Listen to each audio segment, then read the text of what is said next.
Hi, friends. Welcome back to You Ask Doc About. I'm Dr. Shevon Joseph, a U.S. Board-Certified OB GYN, and today's episode of You Ask Doc About is special for two reasons.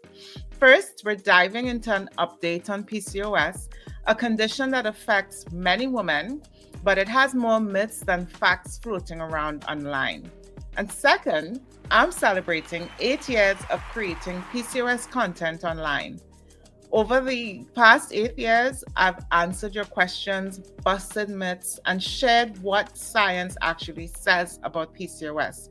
So today we'll take a fresh look at what's new, what's true, and what you should do about PCOS. So let's start with what's new in the world of PCOS.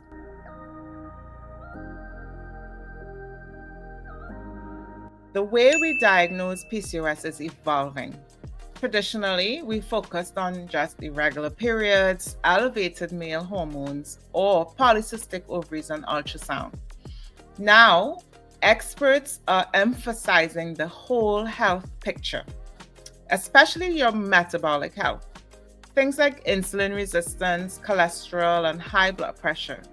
PCOS is no longer seen just as a fertility problem.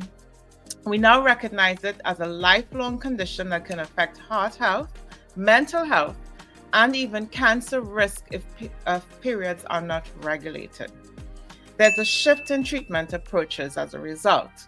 For years, the main advice was lose weight. While healthy lifestyle changes can help, research shows that a weight-neutral approach, focusing on improving insulin sensitivity, nutrition, and stress management, can also be effective without making women feel blamed or shamed. New treatment options are emerging and they're quite promising. Along with the classic choices like birth control pills and metformin, we're now seeing more studies on inositol, vitamin D, and even new medications like GLP-1 receptor agonists. The same ones being used for diabetes and weight management are showing promise in PCOS.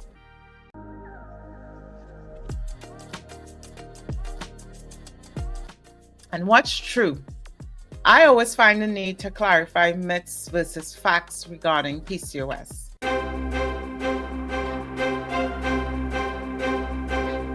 Myth: you can't get pregnant if you have PCOS.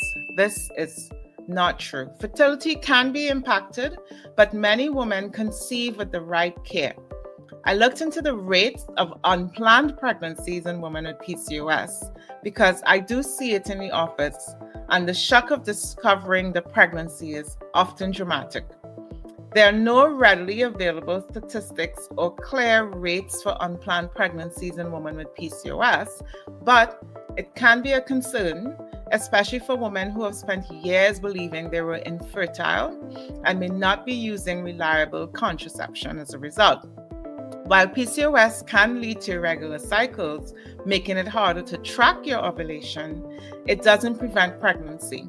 In fact, some women with PCOS may have an increased ovarian reserves or ovarian potential, and for those who become more regularly ovulatory with age, for instance, women over age 35 with PCOS may become more regular over time, or with improved PCOS management, there will be an improved chance of natural conception of pregnancy, which can include unplanned pregnancies. Myth number 2, PCOS is caused by eating too much sugar. The truth is, while diet influences symptoms, PCOS is not your fault. It is a complex hormonal and genetic condition. Insulin resistance plays a big role, but it's not as simple as just avoid sweets. Myth number 3, birth control pills can cure PCOS. This is not true. The pill can help regulate your periods, it improves acne, and it reduces facial hair growth, but the pill doesn't cure PCOS. The underlying hormonal imbalances are still there. Fact is, PCOS can increase your long-term health risks, things like diabetes, high cholesterol, and even endometrial cancer or cancer in the uterus, if your cycles go unmanaged. This is why ongoing care matters. Even if you're not trying to get pregnant or there's no pregnancy concerns, these other factors are important. What should you do?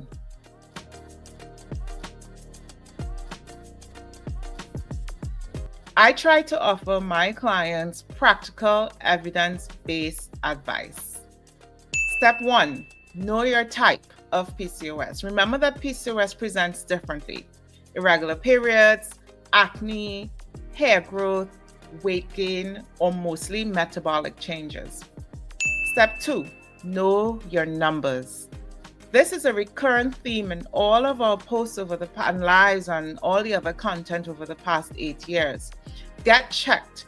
Check your cholesterol, blood sugar, blood pressure, not just following periods. Thyroid and vitamin D screening are essential if you have PCOS. Step 3, lifestyle strategies or lifestyle choices. Focus on balanced nutrition, exercise for insulin sensitivity, stress management. Sleep is a big one.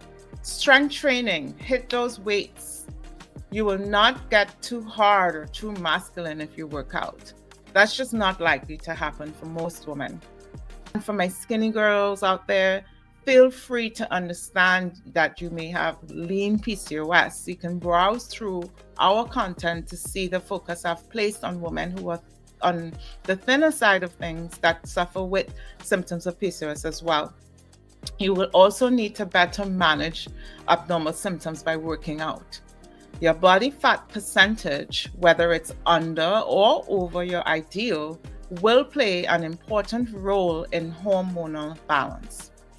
Balance meals with protein, fiber, healthy fat. These also help regulate blood sugar levels. Don't underestimate sleep and stress management. They matter more than most people realize. Step 4, your treatment options. Now, of course, birth control pills, progestin IUD, cyclic progestins, or hormonal medications that may be important to protect the uterus when you have disordered ovulation. Metformin or inositol can be used for insulin resistance. Fertility medications or medications that enhance ovulation, such as letrozole, and letrozole is the first line treatment now for women with PCOS for ovulation induction. New medications like the GLP-1 agonists, which most of you will know as Ozempic or Mounjaro or other brands. These can be used in some cases. There's no one-size-fits-all PCOS. The right plan depends on your symptoms, your goals, and your overall health profile. So here's the bottom line. PCOS is common, but you're not alone. Here's what I found on PCOS prevalence rates. Globally, regionally, and for specific countries, well, that is when data was actually available. There's a lot of variation depending on what diagnostic criteria are used. For instance, there's the NIH criteria, the Rotterdam criteria, and the AES or the Androgen Excess Society has a criteria as well for diagnosing PCOS. And then there's self-reported PCOS. So keep that in mind. PCOS has major data gaps, places where good studies are missing.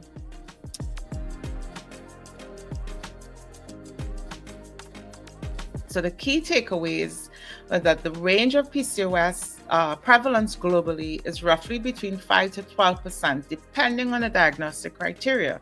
Also, the study design and the population, and sometimes it would appear to be higher because we may use broader criteria to diagnose PCOS. So the criteria matter. NIH, for instance, tends to produce lower prevalence numbers, whereas Rotterdam criteria has a broader net and produces higher estimates. Underdiagnosis is common. Many women may have PCOS with symptoms, but not diagnosed officially. The World Health Organization estimates up to 70% undiagnosed worldwide. There are large gaps in good population-based data for many countries in the Caribbean, Central America, many African nations, etc. Globally, PCOS affects roughly 6 to 13% of reproductive aged people. The exact number, again, depends on the criteria. In continental Africa, for instance, and the Caribbean, the data is much smaller and therefore much more variable. Studies report anything from about 4 to 18% in some specific samples, but we lack representative national surveys. One study, local study in Trinidad and Tobago at UE, showed a prevalence around 7% in the clinic chart samples that were used. But this was a preliminary study. It was not a national population survey. It was a relatively small study, and they used the NIH diagnostic criteria, which is a bit on the narrower side. At our facility at Azalea Health Services, we see that as much as 20 to 24% of our patients have PCOS. I use the Rotterdam criteria, which, as I explained, has a broader casts a broader net and produces higher estimates. For Jamaica, I couldn't really find a strong population-based prevalence study. Many local outlets repeat the global 10% figure. So be careful because, again, there's a risk of underestimating or underdiagnosing this condition. And it's sort of like a bit of a risk, quoting a single country estimate. The underdiagnosis seen by the World Health Organization confirms that many women continue to go underdiagnosed. The science is always evolving, and with the right information and support, you can absolutely take charge of your health. For instance, PCOS and gut health is a hot topic right now, with more studies emerging in the last 5 to 7 years. So this is an episode bonus. The gut hormone connection.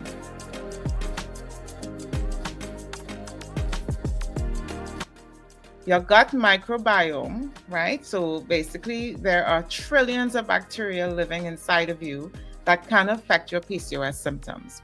So I checked out the science, not the hype, and here's what you can do to support your gut health if you have PCOS. Your gut isn't just about digestion. It communicates with your hormones, your metabolism, and your immune system. Research shows that women with PCOS often have differences in their gut microbiome compared to women without PCOS. This is called dysbiosis or imbalance of gut bacteria. Why does this matter? Because gut imbalance can worsen insulin resistance, weight gain, inflammation in the gut, androgen levels, and even recurrent vaginal infections can occur, and all of which play a role in PCOS symptoms. What the science says, right? One, there's less diversity. So women with PCOS often have fewer types of healthy gut bacteria, so less diversity in the gut bacteria. Leaky gut. So some studies suggest that in the gut lining of women with PCOS, the gut lets inflammatory molecules escape or seep into the bloodstream more readily. That extra inflammation worsens PCOS symptoms. Insulin resistance. Since the gut microbiome helps control how we process sugar when we eat, an imbalance can make insulin resistance worse. Androgens. Early evidence suggests gut changes can affect testosterone levels, which makes sense, and this can make acne or hair growth issues worse with women with PCOS. What can women do? Now, it's important to know the science is still new. We don't yet have proof that fixing the gut will cure PCOS, but supporting your gut health can make a meaningful difference. So, if you have PCOS, your gut health matters. By eating more fiber, adding probiotics and prebiotic foods, moving your body, it's called exercise, sleeping well or healthy sleep hygiene, you're not just helping with your digestion, you're also helping to support your hormonal health, support your metabolism, and your overall well-being. The science is always evolving, and with the right information and support, you can absolutely take charge of your health. And as I celebrate 8 years of creating PCOS content online, I just want to thank you. I want to sincerely thank you guys, whether you've been here from the very start, when I was doing Facebook Lives, and then during the pandemic, I was doing weekly Clubhouse sessions, and then that morphed into weekly IG Lives on a Wednesday, PCOS Wednesday, and here we are now on the YouTube platform. We're also going to start pushing out some podcasts with some of our content as well. So whether you've been here from the start or this is your very first video, your questions and your stories are what keep me going. As a medical professional, I will always maintain that an educated patient, an educated client is a healthier client. If this video helped you, hit that like button. Share this with a friend who might have PCOS and subscribe to our channel for more women's health content. And tell me in the comments, what's your biggest PCOS question or concern? Maybe it might be the focus of one of my videos. Thank you again and stay blessed.